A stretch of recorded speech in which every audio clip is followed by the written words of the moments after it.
Goeie. In de Oekraïne worden duizend tientallen soldaten deersketten en lieken volle burgers. We hellen de schouders op. Kijk, als wat er in Sudan badden. Wel leidt dat aan je. En dat Israël en Hamas of zo om het knakken binnen in de Gazastrook. Ach, dat doen ze daar al zo'n 1948, kan u dat schelen. In Rotterdam ben er zo'n 50 explosies geweest. Daar had ze een fanatieke regionale journalist die ze optelt. In Amsterdam met Den Haag bad vanzelfs hetzelfde, maar dat jaren we net eens. Drugsbendes meiden nog geen gewone mensen aan, maar elkaar. We lezen het net eens meer en zetten thee als het nijs door het roer had. Alle dagen in de krant en op televisie zien we derden terug geweld. Jonkjes zitten squallokalen vol naar het Sjerkhof in Amerika. Ah, dat doen ze zelfs omdat ze daar elke revolver en een geweertas in.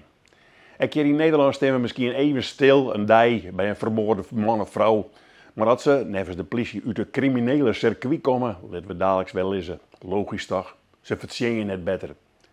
We meiden u nog wat drokker hoe dat een paar idiote jonkjes vuurwerk of bier op hun heilige voetbalveld smieten.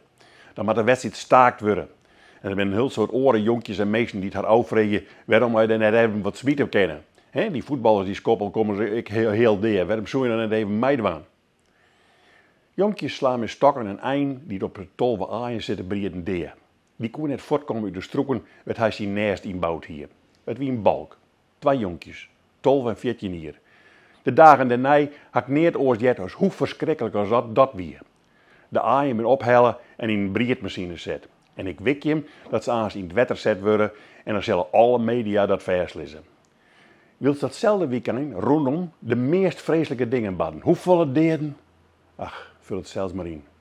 Uw besef begint pas bij een derde eind.